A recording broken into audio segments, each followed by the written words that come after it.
लोगों को उससे भ्रमित करने का काम हुआ है, लोगों को रोकने का काम हुआ है, कहीं न कहीं किसी न किसी प्रकार से अवरोध पैदा करने का काम हुआ है, तो उन्हें उत्तराखंड की जनता से माफी मांगनी चाहिए। अन्य कोई भी ऐसा साक्ष्य पूछने पर जो इस घटना से संबंधित तो नहीं दिया गया, इस संबंध में आगे की पूछताछ के लिए जरूरत पड़ेगी तो पुनः जो है इनको बुलाया जाएगा। देखिए, कानूनी कार्रवाई अपने स्तर पर चलती रहेगी। उसमें दिल्ली हाईकोर्ट का भी निर्णय आया है, यहाँ भी एसआईटी जांच कर रही है और हम अन्य भी जो कानूनी जरूरी चीजें हैं उस पर हम पूरी तरह से विमर्श कर रहे हैं और विमर्श करने के बाद उस पर हम अपने स्तर से जो सरकार के स्तर पर निर्णय लेना है, जो अंकिता के माता पिता का जो हमको कहा है उस पर हम निर्णय लेंगे, लेकिन कानूनी कार्रवाई अपनी तरफ चलती रहेगी। हाँ, यह है कि जिसके कारण से प्रदेश का पिछले 15 दिनों से ज्यादा समय तक समय बर्बाद हुआ है, राज्य की इतनी सारी योजनाएं चल रही थी, लोगों को उससे भ्रमित करने का काम हुआ है, लोगों को रोकने का काम हुआ है, कहीं न कहीं किसी न किसी प्रकार से अवरोध पैदा करने का काम हुआ है, तो उन्हें उत्तराखंड की जनता से माफी मांगनी चाहिए, जो भी जिम्मेदार लोग हैं। देखिए, देहरादून जनपद में 2 प्रकरण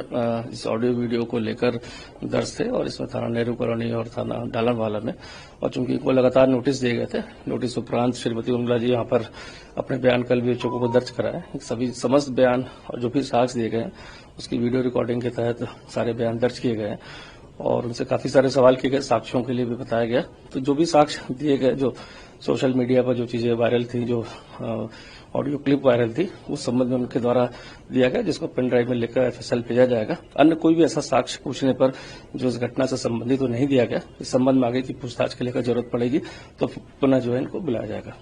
सर, दिए गए बयान और सोशल मीडिया पर किए गए दावों को लेकर के क्या कोई विरोधाभास सामने आया? देखिए, जो चीज सोशल मीडिया प्लेटफॉर्म पर है, जो चीज जो एक वायरल जो ऑडियो क्लिप्स है, उस संबंध में वही चीजें उनके द्वारा प्रस्तुत की गई है। अन्य कोई साक्ष्य किसी घटनाक्रम से प्रत्यक्ष रूप से नहीं दिए गए और वो भी जो क्लिप्स हैं वो भी उसमें देखा गया कि वो अलग अलग समय में बनी थी और जोड़ के एक लंबी क्लिप को वायरल किया गया था। इस संबंध में पूछताछ की गई, चूंकि इन्वेस्टिगेशन चल रही है और आगे भविष्य में क्योंकि जो भी मुकदमा थाना डालमाल पर श्री दुष्यंत गौतम जी द्वारा लिखवाया गया उसमें एक आपराधिक षड्यंत्र की बात भी कही गई है, तो उस एंगल से भी पुलिस इसमें जांच कर रही है। किसी वीआईपी के नाम का इस पर कोई ठोस साक्ष्य मिला? नहीं, ऐसा कोई भी साक्ष्य ऐसा प्रस्तुत नहीं किया गया, सिर्फ एक वार्तालाप दी गई है। उस वार्तालाप में जो दूसरा पक्ष है उसको भी बुला के इसमें बयान दर्ज किए जाएंगे, किन परिस्थितियों में ऐसे शब्दों का प्रयोग किया गया।